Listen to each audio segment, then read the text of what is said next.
Hey guys, welcome to another Resto Druid video. Today what I wanted to talk about was kind of how we're going to have to heal come Mists of Pandaria, and just what the best qualities are of good healers in Warcraft. All the classes I've healed with on and off, but the main two that I've really healed with in raid situations are the Priest and the Resto Druid. And what I've learned even from playing with the other ones while I'm leveling them, and from talking to some of the other healers who play these classes, is the biggest thing that you need to know, guys, is healing is all about knowing the fights better than everybody else, okay? There's a couple different things that you need to know. Obviously, when is the most damage coming out? What are the different phases of each boss encounter? Okay, is there a heavy damage phase? Is there, take Valiona and Thralion in BOT for example. When that fight first came out and people were, getting past, oh gosh, what was that first boss's name? I don't know, the guy with all four of the dragons, okay? When you got into the second boss, Valiona and Thralion, you had abilities like Blackout, where once you dispelled it, as long as everyone was stacked, it would spread damage to everybody, and stuff like that. That was a huge one, okay? What's going to happen in MOP, alright, in Mists, is once you get to the point where you're starting to get into raids, we're going to be back at that first level of content where we can't overpower everything, okay? This is going to go for heroic dungeons, for challenge modes especially, and then for beginning level normal raids. This is all going to be extremely, extremely important. What our job is as a healer, especially when we're undergeared, is we're going to go and we're going to go a lot, okay? What's going to happen is we're going to run out of mana so fast during the first couple attempts, and that's okay, alright? Here's the philosophy of healing, especially if you're not in an endgame raid guild where you've done the fight on beta 100 times, but even those hardcore raiding guilds, when you first see the fights, as a healer, what your job is throw mana conservation out the window, okay? The further you can get into fights, if it's a matter of somebody dying and you running out of mana, run out of mana, okay?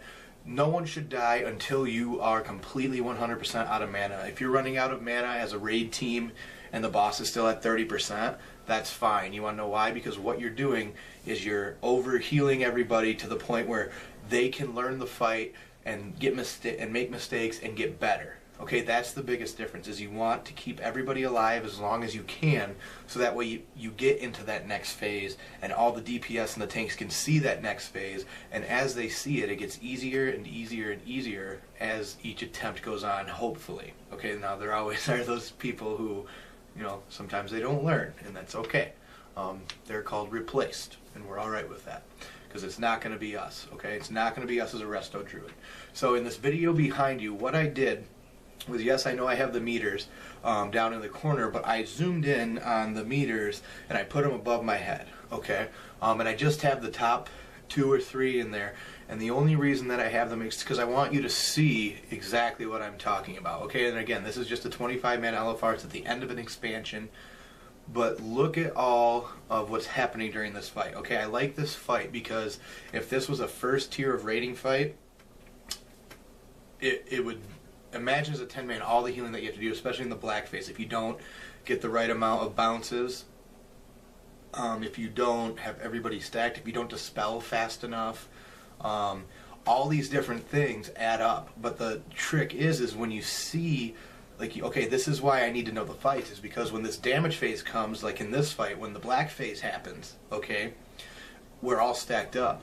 But we need burst healing because everybody's taking tons of damage. It's the same in heroic mode. Your mana conservation is up, but in black phase, you're burning through it. And when I do this fight on heroic mode even, you'll see me every black phase popping tree form, popping trank right before we go in, so everybody's topped off, and then just popping tree form and spamming regrowth. I'm spamming rejuve. I don't care, okay? I don't want anyone to die. I don't care if I'm out of mana, because if I can survive for that long, I can pop my Innervate, I can pop my potions, I can pop my Jaws of Life, I can do different things to get mana back, okay? But during those chunks, you want to be that's when you burst healing, okay? That's when you want all of this healing to just slam on people. And that's the biggest thing with mushrooms, like you'll see in this fight. I make sure that the mushrooms are down so that way when everybody's stacked up, I can pop my trank. As soon as my trank's down, I'm popping my tree form. At the end of my tree form, I'm popping my mushrooms. Why? Because I'm healing as hard and as hard and as hard as I can, because that's when all the damage is coming out. As a Resto Druid, I have enough dots to where it doesn't matter, okay? I can get away with a lot of other stuff, but it doesn't really matter as long as I've got my dots rolling on the tank. You know, I'm throwing my nourishes to keep my harmony up. I'm throwing out my swift mends when needed. I'm using my wild growth when needed. I'm using all these spells, and I'm trying to conserve and build my mana back up for that next burst phase, or when that next person accidentally stands in something, or when I know that someone's going to get dispelled and I need to have a huge heal on them. I've got those tools set aside, ready to go. As soon as that damage comes out, boom. As soon as that phase transition starts, boom, I'm hitting it. As a healer, the last thing we want to do is be caught trying to play catch-up. That's how you wipe. Because as soon as you're playing catch-up and you're not on top of when damage is coming out and you're playing along with the damage as opposed to, oh, there's the damage, oh, now I heal. Oh, there's the damage, oh, now I heal. You're going to fail so hard doing it that way. You need to know the fights as a healer, and especially as a Resto Druid, better than any other person in the raid. You need to know exactly where everybody's supposed to be. You need to know exactly how much damage the tank's going to do. You need to know all the abilities that that boss is going to do, because you are in charge of keeping those people alive. And if you see them doing something wrong, perfect. If you see, and don't call them out, but, you know, just tell them, hey, you know, you need to do this because this is what happens and I can't keep you alive. And that's my job. Okay? I promise you there is not a raid team alive that if your healer says something, they listen, because if you piss off your healers, you die. All right? It's the biggest thing in the world, is especially when you're first going into those new fights and you haven't seen them, is make sure everybody's on the same page. Make sure you know where everybody's supposed to be better than the tank, better than the raid leader, better than everybody. If you're going to be a top-notch Resto Druid, you need to know the fights better than everybody. There's no way around it. I cannot stress it enough, okay? And what I just wanted to go over with you guys was, especially in this new tier of raiding, how important it's going to be to do your research before you hop into these heroics. Don't be that guy, okay? Don't be that DPSer who goes, well, what am I supposed to do? Okay, don't ever be that person. Look in the Dungeon Journal, look online. There's tons of different websites you can go to, but always make sure you're on top of it so you know everything that's going on. And like I said, guys, it's going to be huge, huge, huge going into it. That as a healer, you understand that you have the most important job. The DPS can't learn the fight. The tank can't learn the fight. The tank can't learn positioning. The DPS doesn't know where they're supposed to stand if they're dead. The longer you can keep a raid team alive, the better you're going to be, the less wipes you're going to have, the quicker progression you're going to get. And it's all about knowing when to burst heal, when to conserve, when to burn. And guys, who cares if you go If you go you know what? Yell it. Yell it in raid chat. Yell it over vent. Yell it over mumble. Say, all right, I'm And if it's at 20%, the boss at 20%, well, then the DPS and the tank need to know that they need to get out of stuff quicker because you're going keeping them alive. Okay, if you know that you're doing well with your spec and you know how to play your class, and you know exactly what to do, you know when to pop trinkets, when to pop innervates, when to pop your hymns, whatever healing class you are, it doesn't matter. If you're doing your side right and you're still going because it's going to happen, the longer you go, the more you're going to learn. And that's the best part, is the better you are, the better your raid team is. And that's why most raid teams, you'll see that their core group, their officers and their guild leaders and everybody who's in their raid, their main core raiders, are typically healers and tanks. Is because if you can get a solid group of that together, a lot of times you can teach DPS. Like, you can teach people rotations. You can teach people to do those things. But you can't teach people how to look out for positioning. You can't teach people, oh, well, I shouldn't stand here. You can't teach people how to be a heads-up player. Okay, that comes from a lot of times years of practice, years of being good, and dedication to your craft. Okay, I consider myself a healer in my raid group. That is my job. I am the healing leader in my raid group. I not only have to know my class, I have to know my other healers' classes. I have to know their cooldowns. I have to know when we should be using them because I have to call for them. If the tank yells for something, it better be ready.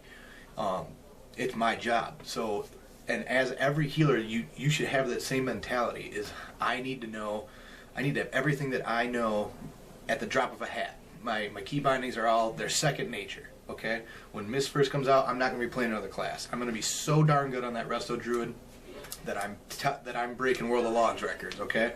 10-man rating log records, you'll see Xanthian in them. I promise you that. You will see my name, and I'll post them when I get them. But that's the kind of thing that I'm talking about, is I don't care if I'm losing in my raid group, and Preach touched on this the other day too, and it was a great point, and I have to reiterate it. If you are doing things like, if you're comparing yourself against the other healers in your raid group, don't ever do that. If you're a DPS, don't ever compare yourself against your raid group. You know where you compare yourself is on World of Logs. That's where you compare yourself. If you're ranking on World of Logs, you're doing your job right. Okay? Now, I can't guarantee that, but for the most part, if you're competing with everyone else in the world who's a Resto Druid, that's when you know you're doing it right. Is when you're getting, I remember when I was in Firelands, I was terribly undergeared, but I was in the top 100 in the world on 4 or 5 fights on 25 man because I knew my class so well. Okay? And we weren't that far in progression. I think we ended 6 of 8 or 6 of 7, 5 of 7 before, you know, DS came out. We weren't in heroic. We weren't, you know, killing heroic rag. Like, we weren't that geared. We didn't have that kind of talent. So, you know, but I didn't care. And did I blow everybody out on the meters? Yeah, I did. But why? Because I studied every fight. I knew every fight. I knew every single one. I knew every damage that was coming out. I knew what was going to happen. I knew that if where the tank was, I knew he was going to take more damage. If I saw the meteor falling on somebody on Beth, I knew they were going to take a lot of damage and fall through. Like, you got to watch everybody. You're not only watching your meters and trying to heal, you're helping the raid. And the better you get at that, the higher your numbers are going to be, the more you're going to be able to preemptively mitigate that damage with hots coming out, with big spells coming out. You're going to be, I mean, just the second it drops. A lot of people talk about snipe healing, where, oh, well, he's stealing all my heals. No. If you're snipe healing, that's good. That means you knew it was going to happen and you clicked it faster because you're better. Okay? That's the kind of mentality you want. Is I don't care if I'm snipe healing. Everybody's alive. I'm ranking, okay? I'm doing good. This is my job as a healer, all right? And I don't want to preach to you guys about this, but I just wanted to give you kind of my mentality going into Mist and how important it is as a Resto Druid to really, really understand that. That you cannot react after damage happens. You have to know when it's coming. You have to see that ability being cast and be ready. I mean, boom, as soon as it doesn't even have to hit yet, and you're on it. Boom, you're on it. Boom, you're on it. You got to be that quick if you expect to be a great Resto Druid, and if you expect to see me in World of Logs. And I look forward to hanging out with you guys come Mist. We're 2 weeks away. I'll see you next week. Thank you for watching. Please like and subscribe.